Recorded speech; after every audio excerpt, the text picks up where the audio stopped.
Welcome to a surprisingly catchy new episode of the Demonic Compendium, the show where I discuss the mythology, design, and game history of your favorite Megami Tensei demons. For over 80 episodes now, you've listened to me chatter away, but how about we let someone else give it a try? So, brush your teeth and rehearse those lyrics, because today, we're talking about Chatterskull. Also, I'm going to be talking about Utai-Gaikotsu, because if you looked at the two, you'd be forgiven for thinking they're the exact same demon. Chatterskull, or Laughing Skull as it's sometimes known, is a demon from the often overlooked category of Dominican folklore, and is supposedly more commonly referred to as La Calavera Burlona, which I believe roughly translates as Mocking Skull. The story seems to originate, or at least take place, in the 1830s at the convent of Santo Domingo in Cusco. There was a skull that rested in a small niche of the building, and no one really paid it much mind. However, one night, a passerby noticed that the skull was rattling or chattering when they walked by, which really creeped him out, gave him the giblies, if you know what I mean. No one wanted to go near the supposedly haunted skull, and people got so superstitious about it that people avoided that area entirely at night. Eventually, a brave young man named Abad was determined to solve the mystery, so he swiped his sword at the skull, knocking it over and causing it to shatter, where it was revealed that a family of mice had been living in it, and they'd been the ones causing it to rattle around. Mystery solved, I suppose.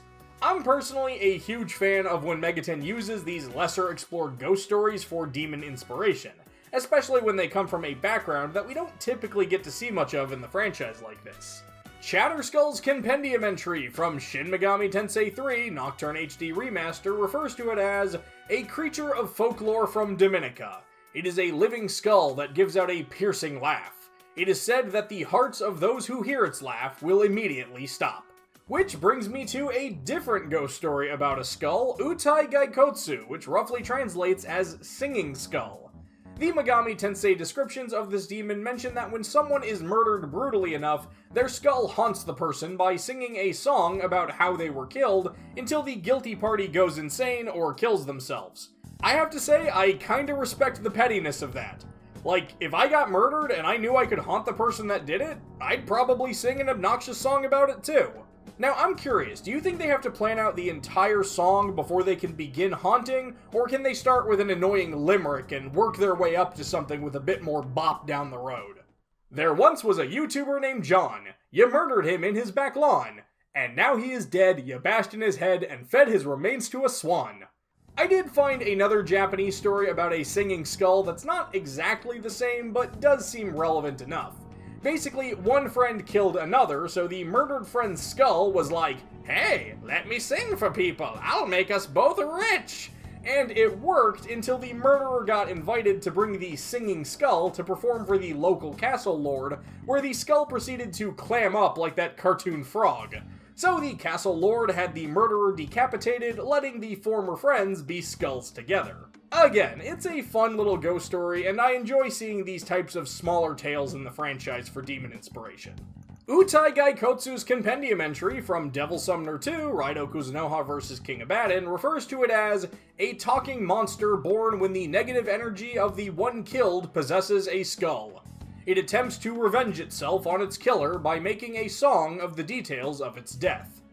Design-wise, it's a skull, and that's really all it needs to be. The glowing red eyes and couple of cracks along the cranium are nice touches, but Kaneko really didn't need to reinvent the wheel on this one. Skulls are common in ghost stories, superstitions, and folklore from a wide range of cultures, and sometimes a floating creepy skull is really all you need. I will say, I do find it a little disappointing that Utai-Gaikotsu is basically the exact same design as Chatterskull. I do think they could have at least palette swapped it a little bit, or something to make it feel a bit more distinct. As far as game history goes, neither demon has that many roles by themselves, but when these two skull demons put their heads together, we do get some pretty memorable appearances. Chatterskull appears in Digital Devil Saga as a mini-boss on the deserted ship. As Surf plants the explosives, you are eventually ambushed by a trio of brutes that transform into the familiar skulls. Chatterskull also pops up as a boss fight in the mobile title Shin Megami Tensei Liberation D2. In Chapter 5, when the Acolytes are setting numerous bombs around the city, they do leave a few demons around as traps, including a large Chatterskull that you need to take care of. And as a nice segue game that I sadly can't record footage of anymore, the MMO title Shin Megami Tensei Imagine is actually the only game to feature both Chatterskull and Utai-Gaikotsu, as the latter was added into the game for a Halloween event in 2015. I do really wish I could get footage of these two demons side by side to really see if there are any noticeable visible differences between the two, but it really doesn't seem like there are. Outside of Imagine, Utai-Gaikotsu has actually only appeared in the two Raito games, but has had some fun roles both times.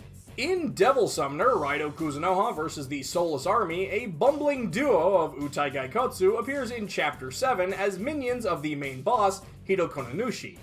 I will say, after reading that story about the two friends that became skulls together, I am wondering if these two are meant to be a reference to that story. They do have kind of a fun Japanese comedy duo energy that made their antics enjoyable enough to watch in the story. After finessing enough information out of them, Raito eventually defeats the duo and we can move on with the rest of the chapter. In the sequel, Devil Summoner 2, Raito Kuzunoha vs. King Abaddon, Utai-Gaikotsu actually has two separate conversations with his former boss, Hidokononushi. Or, I guess I should say, the two have the same conversation twice. Whether you have Hidokononushi in your party and you're talking to a wild Utai-Gaikotsu, or Utai-Gaikotsu talking to a wild Hidokononushi, the conversation is exactly the same. Hidokononushi blames the Utai-Gaikotsu for messing up his scheme in the first Raito game, and the skull is like, no, you've got the wrong guy! We're not all as boneheaded as those two! It's a fun little conversation and a nice nod to the first game, but I think I would have liked it more if they had mixed it up a bit depending on who was in your party. Then there's also a brief challenge in Chapter 4 where Raito must defeat an Utai-Gaikotsu and a small wave of Turdak within a single minute if he wants to move on. Chatterskull and Utai-Gaikotsu are both okay demons, but admittedly I would like to see more of them in the franchise. I guess what I'm saying is these two demons are alright. No bones about it. And there you have it, Chatterskull and Utai-Gaikotsu, the shockingly similar symphonic skulls of singing songs and startling superstitious society. Did I leave out something you thought was important? Was I just plain wrong about something? Let me know in the comments below, and don't forget to let me know who you'd like to see me talk about in future episodes. That's going to do it for this episode of the Demonic Compendium, and I will see you next time. But be careful while you rest that a demon doesn't take over your body.